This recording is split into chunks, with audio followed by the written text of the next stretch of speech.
Hello दोस्तों, आज हम एक क्विज स्टडी करेंगे जिसमें 5 क्वेश्चंस हैं।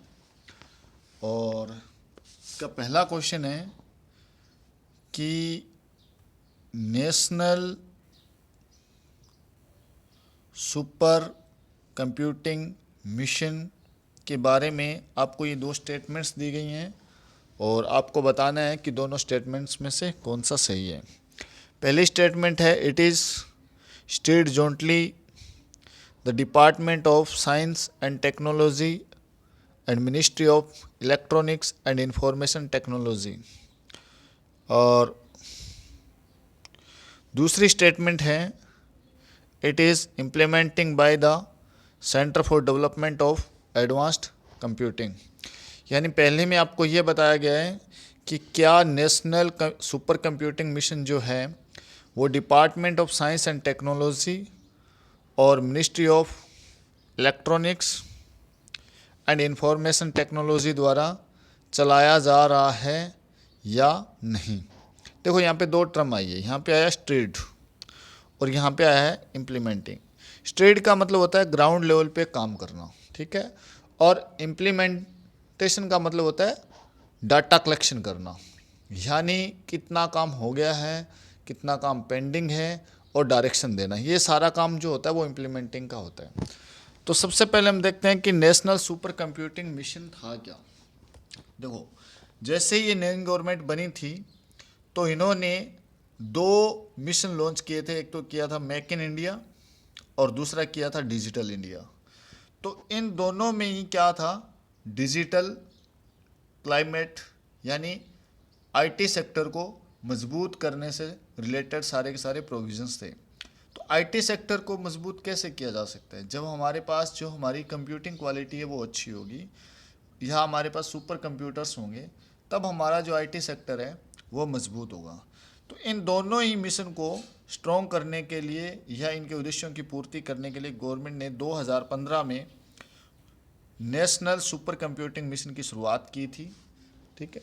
और ये काम जो है इम्प्लीमेंटेशन का जो काम है ये दिया गया था ये centre for development of advanced computing इस अथॉरिटी को।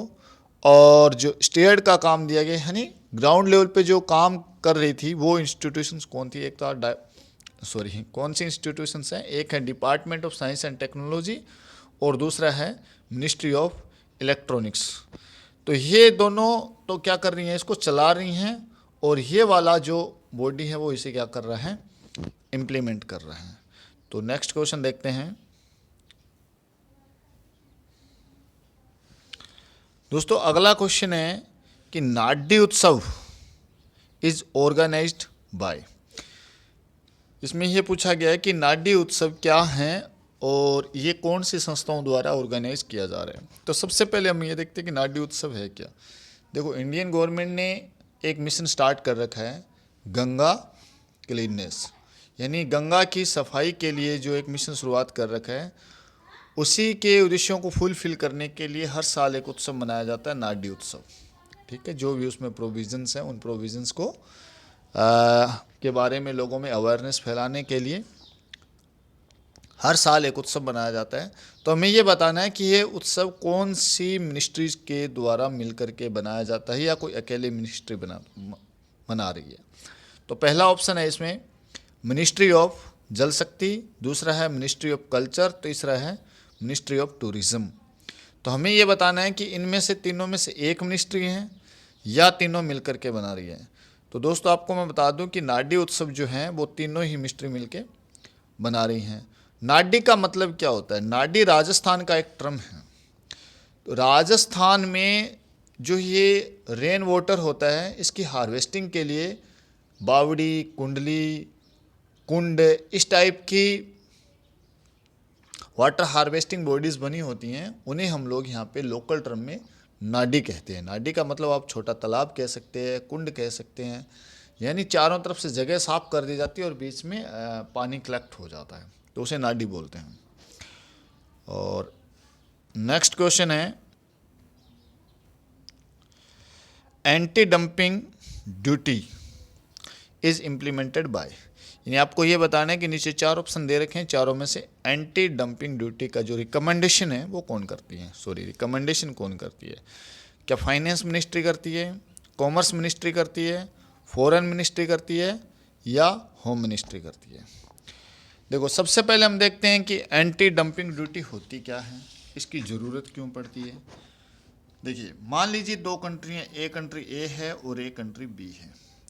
कंट्री ए ये चाहता है कि मैं कंट्री बी में अपने प्रोडक्ट्स की डिमांड बढ़ाऊं, ये कंट्री ए चाहता है ताकि मेरी जो नेट जीडीपी है वो ग्रोथ करे। तो इसके लिए ए कंट्री के लोग या ए कंट्री के जो उद्योगपति हैं वो क्या करते हैं, वो ये देखते हैं कि कंट्री बी के जो मैन्युफैक्चरर हैं वो अपना प्रोडक्ट अपने मार्केट में किस प्राइस पे सेल कर रहे हैं और उनकी जो मैन्युफैक्चरिंग कॉस्ट है वो कितनी है, यानी कम से कम कॉस्ट कितनी है उनकी, कम से कम कितनी कॉस्ट है, ताकि उस कॉस्ट पे वो सेल करेंगे, ये पता लगा लेते हैं। मान लो यहाँ पे कोई कंपनी, मोबाइल कंपनी है इंडिया की, वो 100 रुपये में एक मोबाइल की उसकी कॉस्ट पड़ती है। तो जाहिर सी बात है, जो 100 रुपये उसकी अगर मैन्युफैक्चरिंग कॉस्ट है तो मार्केट में जो सेल करेंगे तो वो 100 प्लस में करेंगे, चाहे 110 करें 120 करें। एक कंट्री वाले क्या करेंगे, ये अपना टोटल कॉस्ट मिला जुला के जो भी बने इनका, लेकिन ये कंट्री बी में अपने प्रोडक्ट्स 90 रुपीज़ में सेल करने के लिए तैयार रहेंगे। तो कंट्री बी के लोग कौन सा प्रोडक्ट खरीदेंगे, ए वाला या खुद की कंट्री वाला? जाहिर सी बात है, जो सस्ता होगा उसी को खरीदेंगे। तो कंट्री ए के प्रोडक्ट्स की इस कंट्री बी में डिमांड बढ़ जाएगी। इससे नुकसान क्या होगा, सस्ता माल मिल रहा है फिर भी नुकसान क्या है? नुकसान ये है कि जो कंट्री बी के मैन्युफैक्चरर हैं, इन्वेस्टर्स हैं, इंडस्ट्रियलिस्ट हैं, उन्हें नुकसान होगा। इससे क्या होगा कि हमारी यहाँ पे मैन्युफैक्चरिंग पावर है वो कम होगी, क्योंकि उनके प्रोडक्ट्स की मार्केट में डिमांड नहीं रहेगी और जो मार्केट है वो उनके लिए कम्पिटिटिव नहीं रहेगा। तो गवर्नमेंट, कंट्री बी की जो गवर्नमेंट है, इसकी ये रेस्पॉन्सिबिलिटी है कि वो कंट्री ए के द्वारा ये जो इलीगल एक्टिविटी की जा रही हैं इसे क्या करे, काउंटर करे और अपने कंट्री के मैन्युफैक्चरर को क्या करे, प्रोटेक्ट करे। तो इसको प्रोटेक्ट करने के लिए जो टूल इस्तेमाल किया जाता है उस टूल का नाम होता है एंटी डंपिंग ड्यूटी। यानी वो एक, जैसे ये 90 रुपये में बेचने को तैयार है तो ये इस पर कुछ क्या करेंगे, ड्यूटी लगा देंगे, ताकि इसकी जो मिनिमम कॉस्ट है वो 100 रुपये हो जाए। मान लीजिए इस पर हम लोग 15% ड्यूटी, 12% ड्यूटी लगा देते हैं, तो 12 नहीं मैं 108, 18 रुपये बढ़ गए। तो इंडियन मार्केट में उसकी मिनिमम कॉस्ट क्या हो जाएगी, 108 रुपये। मार्केट क्या हो जाएगा, कम्पिटिटिव हो जाएगा और बैलेंस्ड हो जाएगा। ठीक है, तो ये जो टूल है वो कोई एक कंट्री नहीं, हर कंट्री इस्तेमाल करती है। जैसे चाइनीज़ जो प्रोडक्ट्स होते हैं वो ज़्यादातर लोगों का ये मानना है कि इंडिया में सस्ते होते हैं, तो उन प्रोडक्ट्स को काउंटर करने के लिए, उनकी प्राइस को इंडिया के मैन्युफैक्चरिंग की प्राइस के इक्वल करने के लिए इंडियन गवर्नमेंट क्या करेगी, काउंटर स्टेप लेगी, जिसे हम लोग क्या कहते हैं, एंटी डंपिंग ड्यूटी कहते हैं। तो हमें यहाँ पे ये बताना है बस कि ये काम कौन सी अथॉरिटी करती है।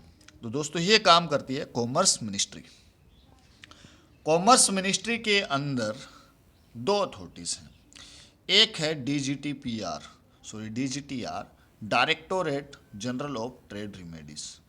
ये क्या करता है, एंटी डंपिंग ड्यूटी रिकमेंड करता है, यानी एक वॉच डॉग है। ये इंडिया में जितने भी कंट्रीज अपना माल एक्सपोर्ट करती हैं उनकी इंडिया में प्राइस क्या है और इंडिया के लोकल जो इन्वेस्टर्स हैं उनकी स्टार्टिंग यानी मिनिमम कॉस्ट प्राइस क्या पड़ती है, इस पे वो लोग नज़र रखते हैं, ताकि इंडिया के जो मैन्युफैक्चरर हैं उनको नुकसान ना हो।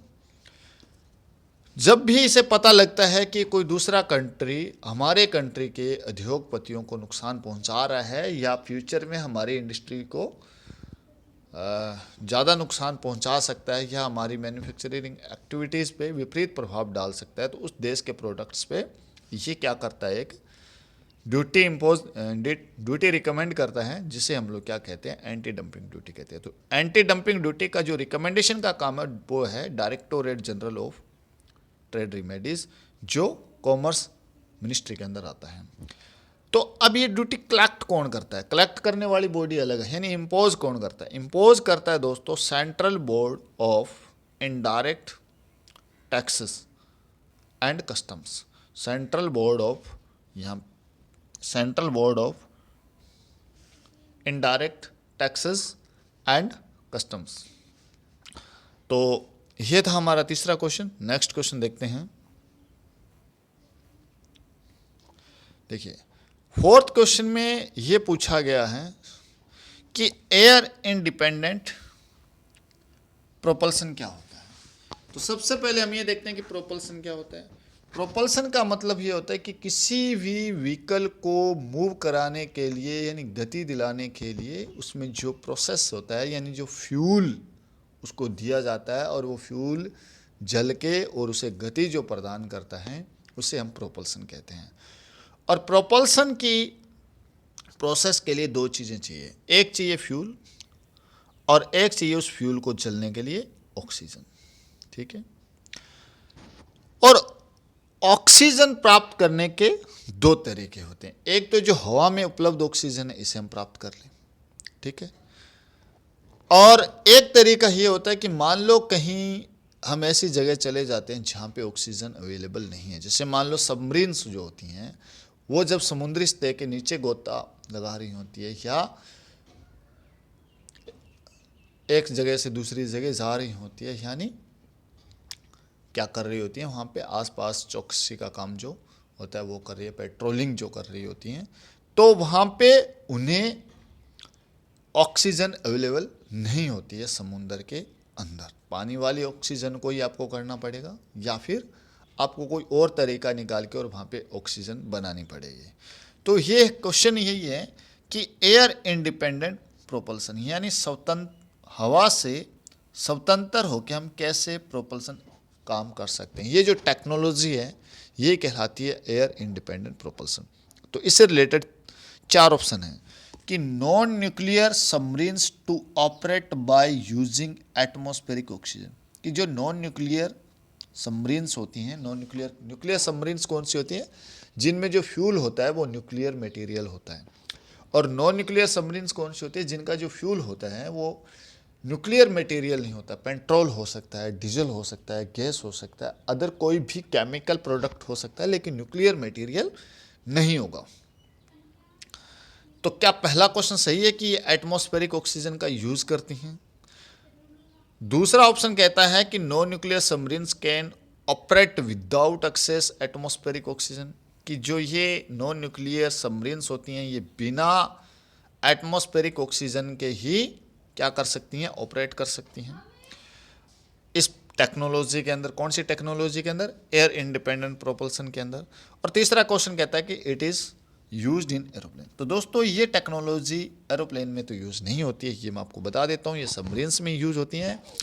और क्वेश्चन से पता लग रहा है एयर इंडिपेंडेंट मतलब कि हवा का यूज़ नहीं करना है। तो कौन सा क्वेश्चन सही हो जाएगा? हमारा दूसरा आंसर सही हो जाएगा। Non nuclear submarines can operate यानी अपना काम कर सकती हैं बिना एटमॉस्फेरिक ऑक्सीजन के। अगला क्वेश्चन है दोस्तों क्वेश्चन नंबर 5 और ये लास्ट क्वेश्चन भी है। United Nations Convention on the Law of Sea, इसके बारे में दो स्टेटमेंट दी गई है। मैंने ज़्यादा ऑप्शन नहीं बनाया, बस सीधे स्टेटमेंट दे दिए। पहला स्टेटमेंट ये है कि it is a UN specialised agency. क्या ये जो United Nations Convention on the Law of the Sea है ये यूनाइटेड नेशंस की स्पेशलाइज्ड एजेंसी है? आपको पता होगा कि यूनाइटेड नेशन की 15 स्पेशलाइज्ड एजेंसीज हैं, जैसे वर्ल्ड मेट्रियोलॉजिकल ऑर्गेनाइजेशन, ठीक है, और WHO वर्ल्ड हेल्थ ऑर्गेनाइजेशन, विपो, यूनेस्को और इसी तरीके की और भी बहुत सारी इंटरनेशनल ऑर्गेनाइजेशंस हैं और यूएन की स्पेशलाइज्ड एजेंसी के अंदर उन्हें लिस्टेड किया जाता है। यूएन के जो 6 बॉडीज़ हैं उनमें से एक बॉडी है इकोसोक, ठीक है, उसके अंदर उसे काउंट किया जाता है। उसकी 15 स्पेशलाइज्ड एजेंसी है। तो हमें ये बताना है क्या United Nation Convention on the Law of the Sea है वो उस 15 स्पेशलाइज्ड एजेंसी की लिस्ट में है या नहीं है। तो अगर आपको नाम अच्छे से याद हो तो आप बताना मुझे। दूसरा स्टेटमेंट ये कहता है it is a document which defines the rights and the responsibility of Nations. ठीक है, कौन सा सही है पहले तो हम ये देख लेते हैं। तो दोस्तों पहला गलत है, ये स्पेशलाइज्ड एजेंसी नहीं है।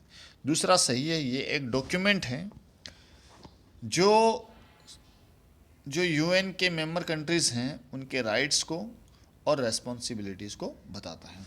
ज़रूरी नहीं है कि यूएन के सारे मेंबर कंट्रीज़ ही इसके मेंबर बने। जैसे तुर्की जो है वो यूएन का मेंबर तो है लेकिन वो यूनाइटेड नेशन कन्वेंशन को एक्सेप्ट नहीं करता है। तो ये कोई बाइंडिंग टाइप का डॉक्यूमेंट नहीं है भी, अगर आप यूएन के मेंबर हो तो आपको ये डॉक्यूमेंट एक्सेप्ट करना ही पड़ेगा, ऐसा कुछ नहीं है। तो हमने ये देखा कि ये क्या है, एक डॉक्यूमेंट है दोस्तों, जिसमें क्या किया गया है कि जितने भी यूएन के मेंबर हैं उनकी जो लैंड बाउंड्री है, उस लैंड बाउंड्री के पास में जो समुंदर लगता है, उस समुंदर के अंदर, यानी ये मान लेते हैं लैंड बाउंड्री है, तो इधर वाला जो समुद्री एरिया है, जैसे इंडिया का मान लो बंगाल की खाड़ी है, अरब सागर है, हिंद महासागर है, तो क्या इंडिया का पूरे अरब सागर पे अधिकार है, या पूरी बंगाल की खाड़ी पे अधिकार है, या क्या पूरा हिंद महासागर पे अधिकार है? ऐसा नहीं है। तो क्या होता है कि सारी कंट्रीज़ की एक निश्चित बाउंड्री तक ही या एक निश्चित क्षेत्र तक ही अधिकार होता है। जैसे जो हमारी लैंड एरिया होता है वहाँ से स्टार्ट में 12 किलोमीटर होता है, फिर 24 किलोमीटर, फिर 200 किलोमीटर, इस तरीके से ये। तो ये सारी की सारी बातें इस डॉक्यूमेंट में लिखी गई हैं कि किस सारे जो देश हैं उस देश की लैंड एरिया से समुद्र में कहाँ तक उसका अधिकार है, और उस अधिकार को भी 2-3 भागों में बताया गया है भी, कहाँ तक के वो मिनरल्स को निकाल सकते हैं, कहाँ तक अपनी शिप्स को भेज सकते हैं, और कौन से क्षेत्र के बाद में फ्री जोन शुरू हो जाएगा। ये सारे डेफिनेशंस क्या हैं, United Nations Convention on the Law of the Sea इस डॉक्यूमेंट में डिफाइंड हैं। तो ये ध्यान रखना, ये ऑर्गेनाइजेशन जरूर है लेकिन ये यूएन की 15 स्पेशलाइज्ड एजेंसी में नहीं आता है।